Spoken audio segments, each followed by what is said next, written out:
It's a movie where you can't turn your brain off. He's the one who ferries souls in the underworld. I think I just love these weird rules that they set up. 80% of people are assassins and only 20% of the folks are civilians. Oh, the myth of like Baba Yaga. He's such a big myth. No one's allowed to fight. You could pretty much stand next to your target. You could look them eye to eye. Like, I find the movie kind of funny at times in their action scenes. Sometimes the action scenes are actually pretty sick. They have that very good top-down moment. Flame and the water jets are sort of like interacting. She enters the like city of villains essentially. That was like a very interesting fight scene. He had 77 on-screen kills. There's a lot of religious mythologies weaved into the movie. Personally, my favorite, last quarter of the movie. Hey everyone, welcome to today's episode of 2 Bytes Deep. I'm Shafkat, joined today as always by Ishmael and Merab. Give the audience a good hi. So today we'll be covering our review of the latest entry into what's now officially the world of John Wick, the Ballerina. So let's get started. Now, our story is a very typical underdog revenge thriller-ish story where we follow the story of Eve Macaro, this case played by the wonderful Ana de Armas, as she's traumatized as a child, witnessing her father get killed, trying to save her from an abduction by this shadow organization. And that's pretty much where all the quote-unquote basic story is, because eventually we get introduced into the larger elements of the world of John Wick. So one might recognize the network of continental hotels, the shadow organization Ruskaruma that eventually takes Eve in, helps perfect her craft, and the story pretty much goes on. A lot of bloodshed, a lot of blades, a lot of bullets, lots of blitz, but I guess that's nothing new to anyone who's familiar with the John Wick universe itself. I know I, for one, am a big fan. Ishmael sort of like dabbled into this. Merab sort of like first time in around, has always been on the fringes. So it'll be a nice take to see how people at different levels of interest in this franchise ended up thinking of it. But yeah, I guess I'll at this point of time move towards let's start with Merab. What did you think of the movie? What did you like or not? So I went into this movie with like almost no knowledge of like the John Wick franchise. Like I saw some clips here and there on Facebook, like some reels, some of the like iconic scenes from like John Wick. I don't remember off the top of my head, but I remember like one of the scenes was like him fucking killing like Theo from Game of Thrones. I remember that. I also remember like a few other scenes, like his dog being killed, like when like I don't know the name of his character, so I'm just gonna call him Theo from Game of Thrones. But like, because I didn't watch John Wick, but like I saw him like scene in John Wick, he kills tries to rob him and then kills his dog.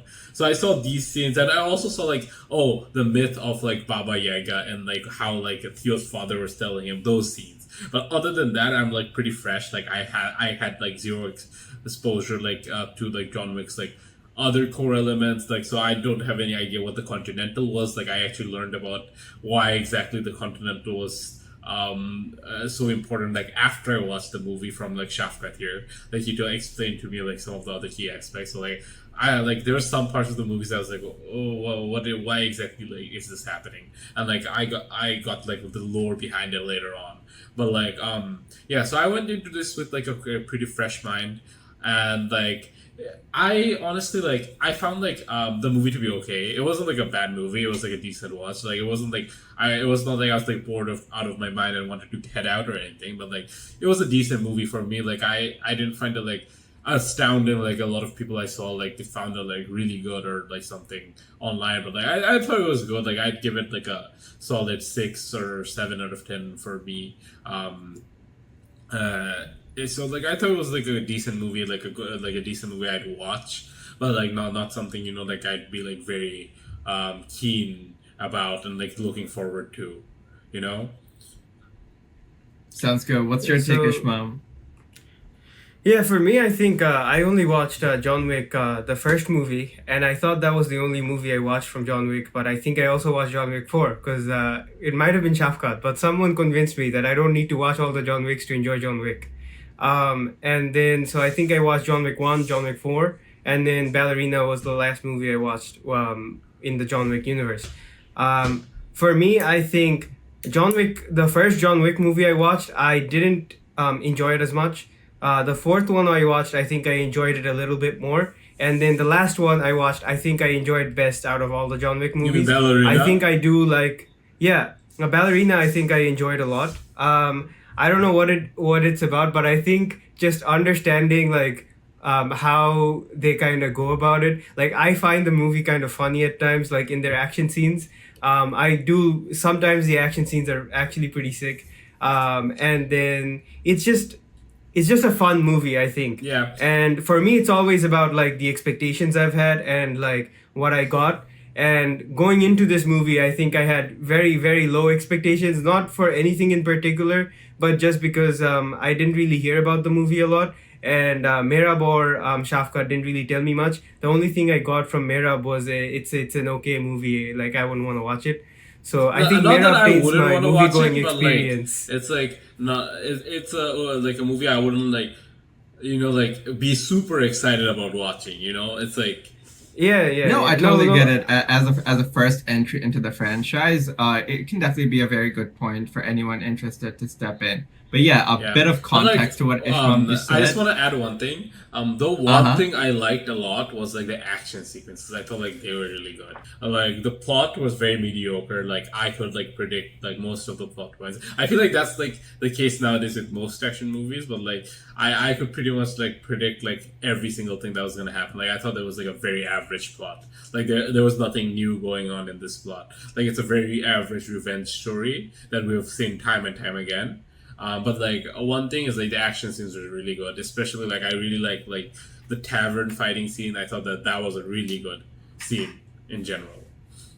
And that's one of the hallmarks of the John Wick franchise itself, because it's one of, like, I know for most action movies, people just go in to see the well choreographed sequences, but in the John Wick films, they pretty much make it standard that the fight sequences and the choreography is what you go in for. And by all means, the story is secondary, because let's be honest, this is a universe that got started off, as we've already said, by a man who had his car stolen and dog killed, and that pretty much resulted in thousands, and I don't know what his body count is at this point, probably into the tens of thousands, but that's as basic as the plot gets. That's pretty much Thousands? all you need to know Is it to how thousands? the story started off.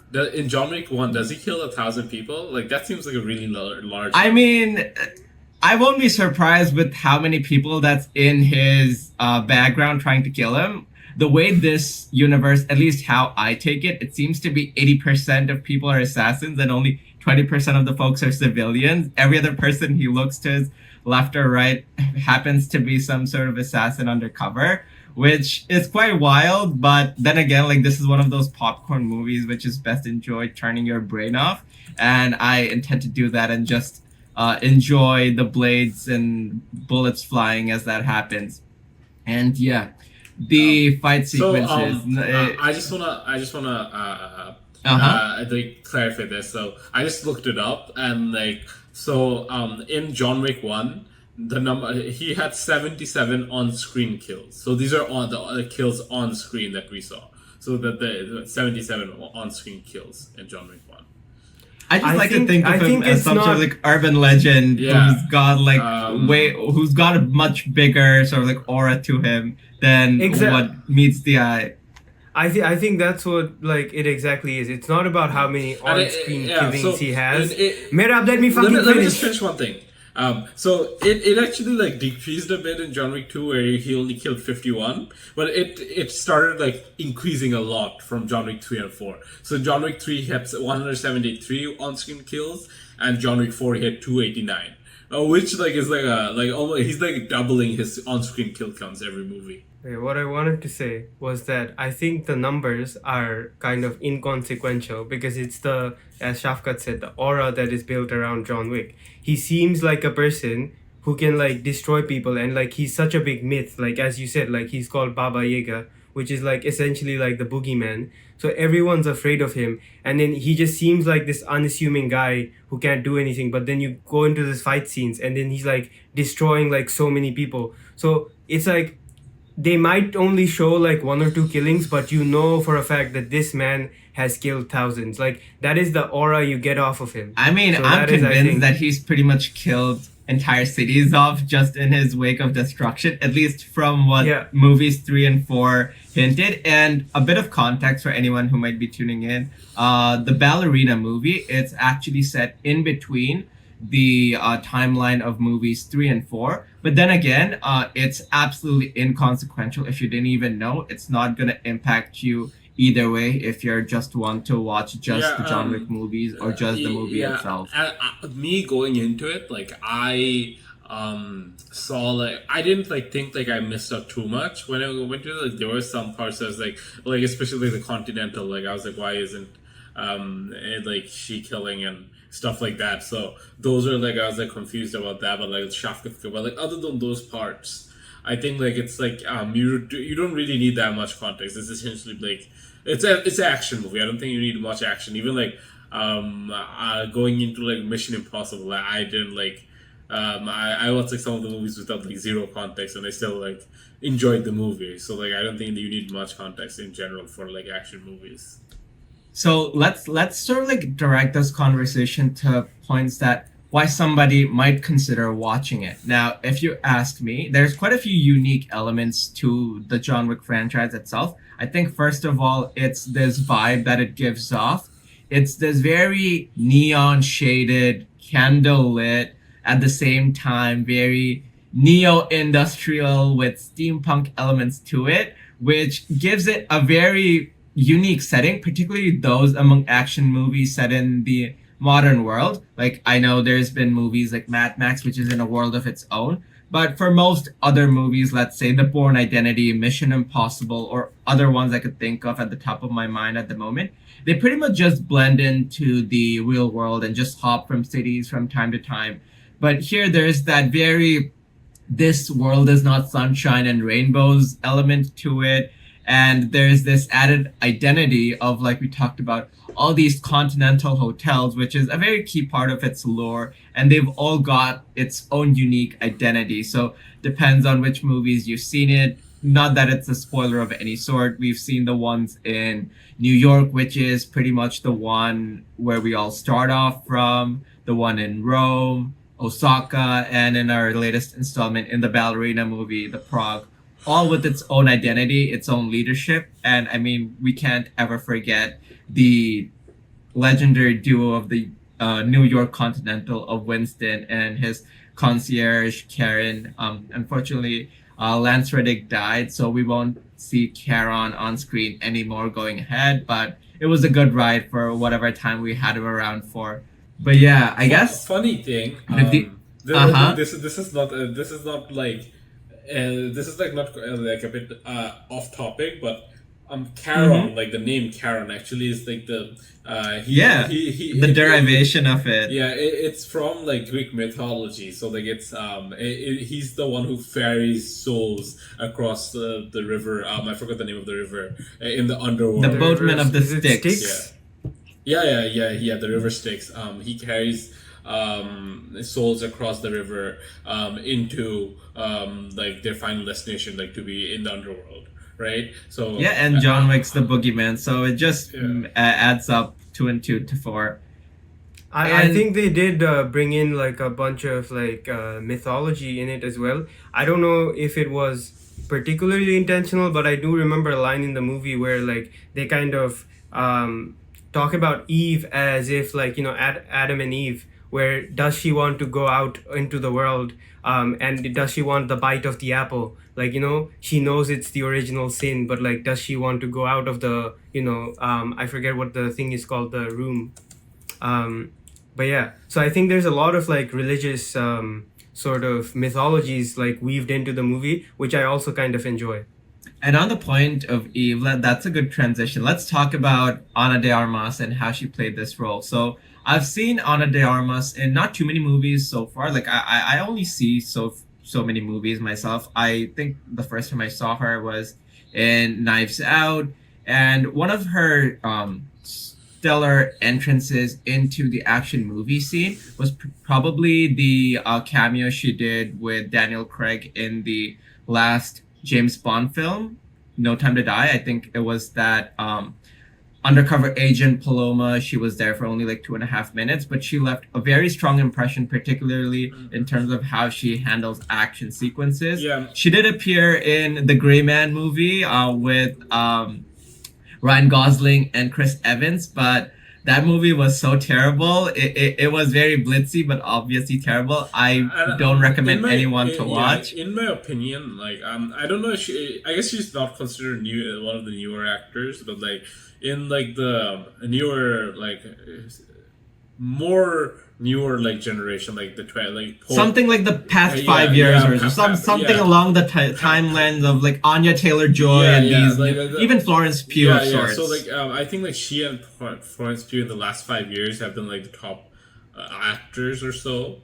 So like they've done really good. Some say she's the Pedro Pascal of heroines. Yeah, see her almost everywhere. Yeah, she's like a bit older than most of the actors that we mentioned. Like Anya Taylor-Joy, Florence Pugh, they're like still in their 20s, whereas Ana de Armas is in her late 30s now. But like it's I think that's mostly because like she's not a U.S. native. Like she was born or like a European native for that matter of fact. Like she was born in like Cuba. I think she's Puerto Rican. Yeah, I think she's Puerto Rican. She's Cuban. Okay, Cuban. Okay, yeah. Yeah. But isn't that like U.S. territory or something? I don't know if I've got my geography straight. No, Cuba is is its own country. That's Puerto Rico. That's Puerto Rico. I keep mixing them up. Sorry. Yeah. Yeah, like you got me confused. For me, I was like, I think. But like What? like Shafka got me confused. I was like that's Puerto Rico, and then like because like usually Shafkat's the most knowledgeable about the like most things. I don't know if it's like academia wise. Pop culture wise, it might be me, but like academia wise, it's usually Shafkat. Unless it's we can pop this to pop culture because Ana de Armas, I think like no one thinks her of academia. She's probably but pop like culture if anyone thinks of it. If you think about like geography wise, like that's something of your criteria, like more than mine. I feel like you are very Merab like learns a lot about history and geography, so I think I don't know, man. History, yes, geography not as much. But like when you learn history, you're learning geography. Kind of like I usually focus on like more like European and European, Middle Eastern, and like South Asian and Asian history in general, like more than like the like Americas as such. Like the more like I focus less on the Western world, more in the like the ancient world. So like most of the ancient world either happened in Greece, Middle East, North Africa, or like South Asian countries like ours. Like they have a lot of rich history. So like I focus a lot on those. Talking about geography and the world, so let's come back to the world of John Wick for another moment. And let's talk about the action sequences this time around. I don't think we even got a chance to like talk about the fight scenes yet, and that's pretty much the key selling point here. What was your favorite fight scene, Merab Ishmael? What sort of like on you the most? I mentioned this sold before, you? but like I really like the tavern. The fight tavern? Scene. I thought that was like a fun use of like different like props around like the set and how she used them to kill each person. I thought that was like really fun to watch. You know.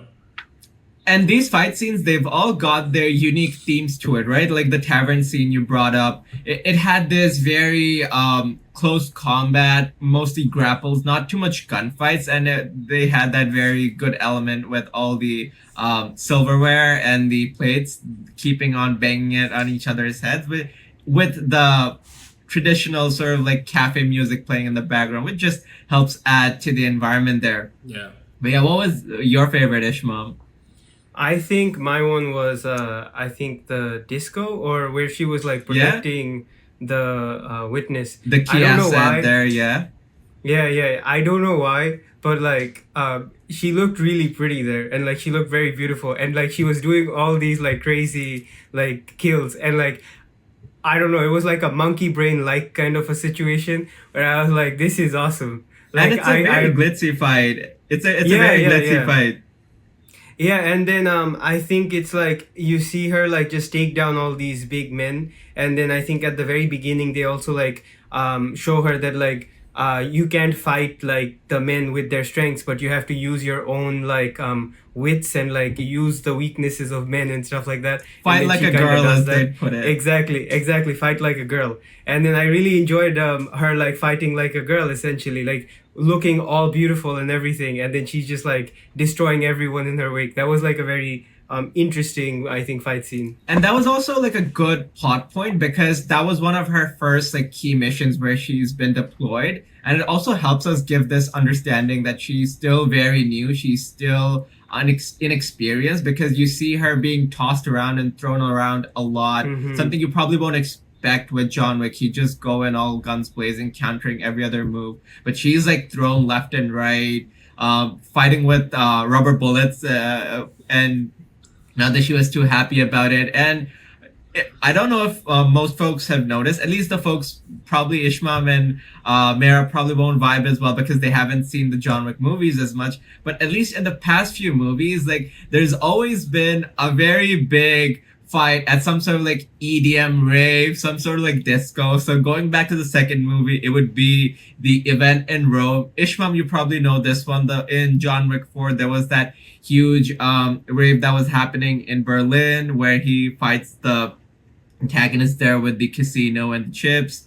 So again, it's sort of like this very unofficial recurring moments that come back, which helps solidify the tone and the expectations of what you'd expect for a John Wick movie. Personally, my favorite, and very light spoilers over here, was the fight in the last quarter of the movie where we have that flamethrowers come in and that moment where she runs out of ammo on her flamethrower and resorts to the fire hydrant and the hose, and they have that very good top down moment where the flame and the water jets are sort of like interacting, and it's in that standstill, almost like that wizarding duel sort of thing, which was again a very visually appealing moment for me. And it won't be a John Wick film without having John Wick, Keanu Reeves in it. And I'm surprised, I don't know how you felt about it, by how extended his cameo was here this time around. But hey, I'm not one to complain, being a John Wick super fan as myself. The more Keanu Reeves time you give me, the more I'll take it. How did you like those scenes? I thought I thought those were really good. Like I like didn't like I don't know John Wick as well as a character. Like I've heard of John Wick a lot. Like and the thing is like I'm a huge geek. So like I have heard of this franchise quite a bit and like in a lot of circumstances. But like it's just like I just for some reason I haven't gotten into it. Like I have like what most major franchises I have dipped my toes into it or have watched them completely. But like the John Wick is a franchise that I haven't gotten around to watch it for some reason. And like I guess like this is like a time like I feel like I should go into it soon. Especially because like I'm hearing like more movies are coming out, so it might be a good time to actually go in now that I've watched one movie and I know what to expect. So it might be a good time to go into the franchise itself. But yeah. But John Wick in general, I really like. I like just from like what I saw in Ballerina, I thought like he seems like a really cool character. He seems like a very badass character. Like I'd like to see more of him. So like I thought Keanu Reeves' performance was one of the highlights in the movie. Keanu Reeves himself is a really favorite actor of mine. I loved him in The Matrix, and a lot of other films too. I think he's a really good actor in general. So yeah. Your thoughts on the movie, Ishmael? Yeah, so I think I'm gonna go into a bit of spoilers. So if you don't wanna listen to this part, skip ahead like a few We have minutes. been in I'd wager spoilers. folks who've been around this long, they're probably like in it for the spoilers. I'd say. Go ahead. Yeah. So I think like Keanu Reeves is you get a cameo from him at the very beginning of the movie where when she's in the Ruska room. I Yeah, don't remember. Ruskaroma. Ruskaroma. It's sort of like that transition moment between movies 3 and 4, where I see. yeah, folks who've seen 3 would be able to relate to it more. But yeah, go ahead. Yeah, so the part where he comes in, I thought that was all like he's gonna do. Like they're just because it's a spin-off, right? Like Yeah. Keanu Reeves isn't gonna come in again, and then I think he enters the like city of villains essentially, right? And that concept in itself I really enjoyed, but we can get into that later if we have some time. And then the head of that city calls the head of Ruska Roma and is like, hey, what is going on? You gotta like put a stop to your rogue agent. And then she's like, okay, I'm sending someone. And then when that someone ends up being Keanu Reeves, I'm like, holy shit. Like, I don't know why, like, that was so awesome. I kind of, like, expected Keanu Reeves to make an appearance again.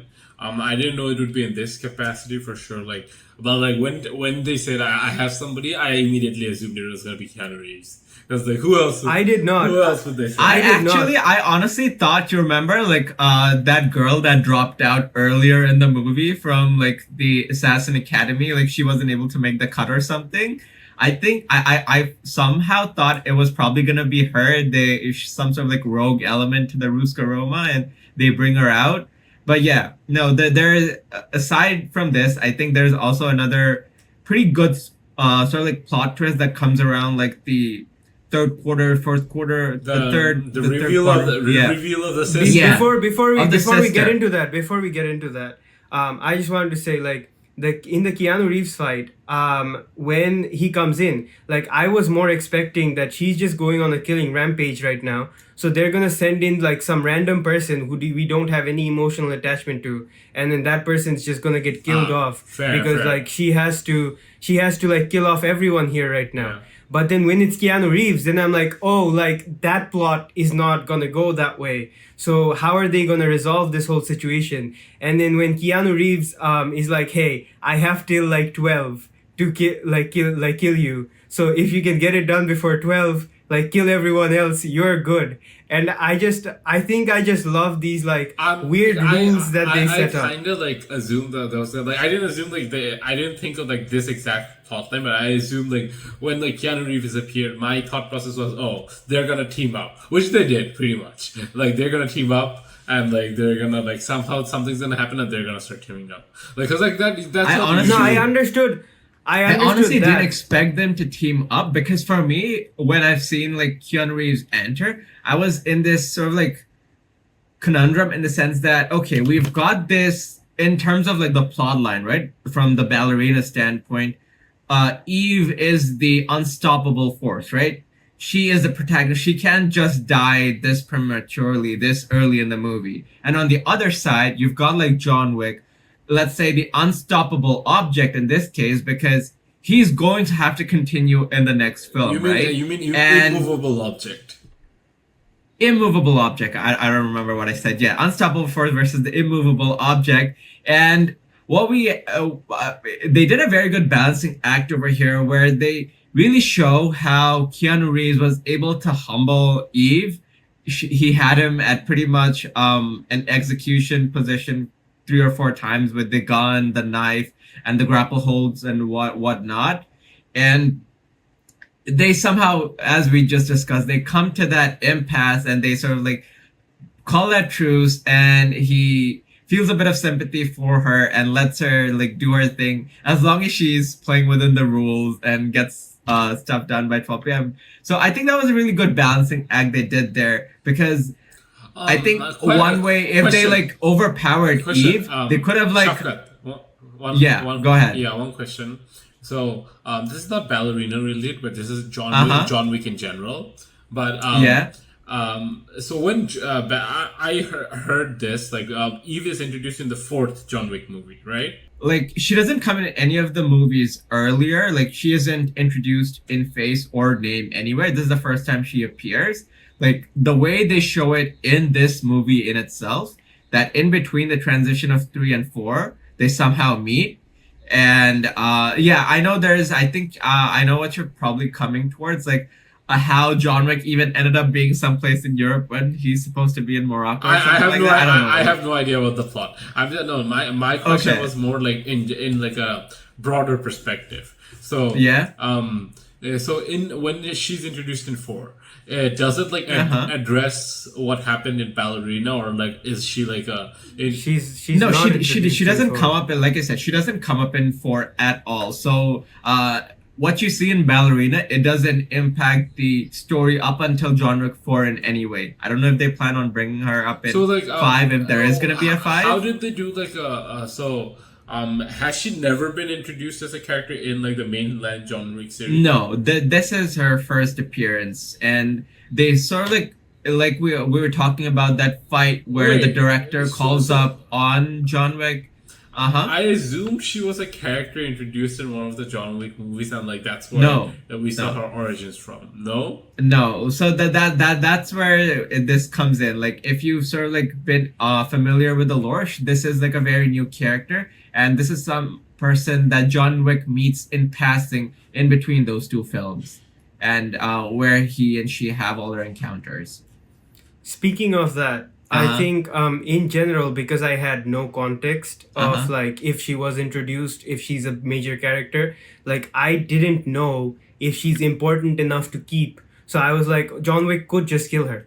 Like it could be that like, oh, it's like at the end of the day, it's just another situation where John Wick is just upset and he has to kill someone, or the other way around, where she's now going to take the mantle from John Wick, from becoming like Baba Yaga, and that's where they're gonna expand. So she's just gonna kill off John Wick. So I was like watching that battle with like the assumption that one person might just die. Yeah, one And of I their think stories that just possibly made it gonna really- end over here. Yeah. Exactly. So is she, That's I think what made is it she really even good. mentioned in any of the John Wick movies? No, not at all. Ah. This is like her first entrance, her first appearance, first mention in any, like, she wasn't even like referenced or hinted in any other movies in any way. Okay. So essentially, they could have essentially just played it off as something that takes place in the world, but it's like completely separate from John Wick if they wanted to, I guess, right? They could, but I guess like having that element to it, like I know they've been like working towards this for some time. They had that mini series about how the Continental was the first Continental in New York got built up, how Winston and Charon eventually ended up being where they are in the broader universe. And this, I guess, is another effort into building up this world of assassination that they're going on with John Wick. Yeah, that's all like pretty cool. If we have some time, I want to talk about, I guess, sort of the rules and like regulations of the world of John Wick. I think, as you guys kind of mentioned, it's a movie where you can turn your brain off. But I think they kind of turn a part of your brain on, which is, at least for me, like I really enjoy that because they talk about all these like rules that you have to maintain. Like in the Intercontinental, you can't kill someone. That's essentially like a safe haven. And so it's really fun to see how the characters are using the Intercontinental to their advantage or to their dismay, right? Like it's these like small things that like, because everyone's following the rules in this universe, there's some set of rules that everyone's following. And so you can kind of know those rules and then you're like, oh, how do the characters do something around it? That I think makes that final battle so like fun for me, where it's like when John Wick is like, oh hey, I have till 12 to kill this guy, so you can just do whatever you want till 12. And for context over here, like as Ishmael was saying, the few rules over here, at least in terms of like, the Continental, it's that in this world of assassination where pretty much every other person is an assassin, your Continental hotels around the world, they act as this very neutral point where no one's allowed to engage or fight. You could pretty much stand next to your target. You can look them eye to eye, and that helps make some very interesting and fun moments in terms of strategy and storytelling as to how they use this entire world. And the key idea over here, as basic as it gets, if you kill someone within the hotel grounds, you get killed instantly. or you get put a huge bounty on your head if you somehow manage to escape. That's pretty much what all you need to know. It's a very simple rule. And one thing that comes up again and again, as Ishmael said, in this world, consequences. If you don't follow up with your commitment, there is going to be consequences. Now, different people follow up with their commitments in different ways, as we see through John Wick movies, but there are always consequences. Okay. I guess this is a good point that we can like end things off at. Before we end things, I think like let's give our final thoughts on this and our ratings. So I personally like it was like it was a movie I thought it was okay. Like it was like a decent watch at the theaters, but it's not a movie I'd rewatch again. And it's not a movie like I thought was exceptionally good. It was like a decent movie. Like if I went with some friends to a theater to watch, I wouldn't be like disappointed when I came out. Like I thought it was a decent watch. I'd give this movie like 6.5 out of 10. Fair enough. Ishmael? I think for me, it's always about the expectations and what it ended up with. For me, the expectation I think was it's gonna be like a 4 out of 10 movie, like objectively speaking, because I was like, it's an offshoot. People are trying to make multiverses everywhere. So not multiverses, but like cinematic universes everywhere. And then this is just another trend in that they're trying to follow that. It's not going to be fun. There's no John Wick in the John Wick movie. But I think coming out of it, I would say, like, given my expectation was so low, I kind of rated pretty highly. So it's like an 8. I think objectively, I'd say it's more like a 7.5. Like, I enjoyed the movie. I wouldn't watch it again. I don't think this is a movie you rewatch. Maybe with friends for, like, having fun. But I don't think you rewatch. It's a movie that you rewatch. But I enjoyed the plot. I enjoyed the fight scenes. I pretty much enjoyed the whole movie, I think, all around. Yeah, I'd say like personally, I think like the John Wick franchise has in its ability the making of a potential cult classic in the near future. And though this wasn't, I'd personally be a bit underwhelmed from what I've experienced in the John Wick, in the Ballerina in particular, especially given how high they've set the bar in John Wick's 3 and 4. But then again, I think it does a very respectable job of actually like putting itself up there among the list of movies that Keanu Reeves or like John Wick has been able to feature in. I'd say it's a very solid 7.5. It's not great, particularly for me who's been a big fan and I know what to expect. But it wasn't a letdown in any particular way. So it was a good movie. I'd always recommend it. And I'd probably like if I was in a big long flight with lots of time to kill, I don't mind doing a rewatch of it sometime. I think what I kind of want to end with is that this movie made me want to watch John Wick 3 and 2 and 3, the ones I didn't watch. I think that's what makes it a good movie. Because if your movie is making me want to watch all the other movies that you've made, I think that you've done your job. Similarly to what Ishram said, like I thought like especially Keanu Reeves' role in the movie wanted me to watch more about his character John Wick. So like I probably am gonna start watching like the movies when I have the chance. So yeah. Awesome. Okay. Thanks everyone. Wrapping it up. Take care. Yeah. Bye. Have a great day or week, guys. See ya. Bye. Have a good woo. Whenever you're watching this. Yeah. Bye. Bye.